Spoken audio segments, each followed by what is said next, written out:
देखिए, कांग्रेस का समोसा कॉकस आया है महाराष्ट्र में झूठ का नया कारोबार लेकर, लेकिन जिन 3 प्रतिनिधियों को कांग्रेस पार्टी ने महाराष्ट्र में भेजा है वो अपने आप में काफी अनोखे हैं। एक, जिनसे भ्रष्टाचार शब्द बहुत कीनली जुड़ा हुआ है कर्नाटक में, जो कांग्रेस के वोट की शायद इतनी चिंता नहीं करते जितना कि वो कैसे सीएम बन जाए उसकी चिंता करते हैं। तो पॉलिटिकली अनस्टेबल करना अपने राज्य को, ये उनका एक प्रतीक है। दूसरे आए हैं जिन्होंने वोट लेने के लिए 1 तोला सोना का वादा किया था जनता से, जनता अभी तेलंगाना में उनको ढूंढ रही है। और तीसरे तो वो हैं जो समोसा किसी ने खा लिया तो उस पर सीआईडी की प्रोब करा देते हैं।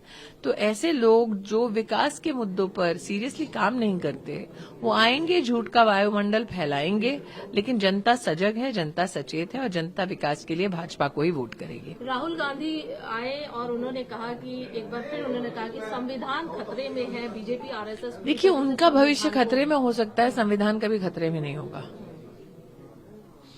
मुझे लगता है ये उन्होंने आह्वान किया और 24 का जो चुनाव है उनकी पुनः हार इस बात का संकेत है कि जनता जानती है कि संविधान का संरक्षण नरेंद्र मोदी से बेहतर और किसी ने नहीं किया।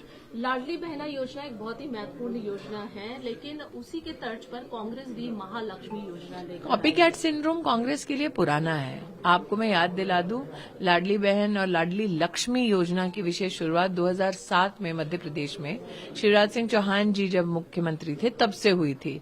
तो महिला को जन्म से लेकर, शिक्षा से लेकर शादी तक का कहीं न कहीं आर्थिक समर्थन देने का जो खाका है वो भारतीय जनता पार्टी के नेतृत्व ने ही प्रस्तुत किया था जनता के सामने। तो अगर उसी का कॉपी करने की कांग्रेस कोशिश कर रही है तो आपको आश्चर्य नहीं करना चाहिए। बस इतना ही है कि वो सत्ता में आने वाले हैं नहीं, तो कॉपी करने का उन्हें सौभाग्य मिलेगा नहीं। जो ओरिजिनल दाता हैं ऐसे योजना के, वो महाराष्ट्र में पुनः अब तक 2.5 करोड़ बहनों को इसका फायदा हो चुका है।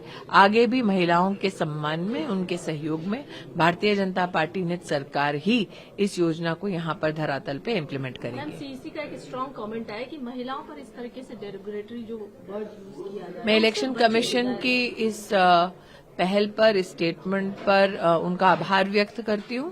मैंने पहले भी कहा था, महिला प्रतिद्वंदी से अगर आपको 2-2 हाथ वर्बली करना है तो मुद्दों के आधार पर अपनी राजनीति करिए। महिला वोटर हो या पुरुष वोटर, न इससे वोटर को लाभ होता है, आपत्तिजनक टिप्पणियां जब महिला प्रतिनिधियों पर की जाती है, न इससे लोकतंत्र और स्वस्थ होता है। एक अंतिम सवाल है, जिस तरीके से ह्यूमैनिटी परसेंटेज कमेगी, टाटा इंस्टीट्यूट का एक जो सर्वे, जो रिपोर्ट आई है, उस पर क्या करेंगे? मैं इतना ही कहूंगी, रिपोर्ट को डिटेल में समझने की जरूरत है। चिंता का विषय निश्चित है जो रिपोर्ट फ्लैग करती है।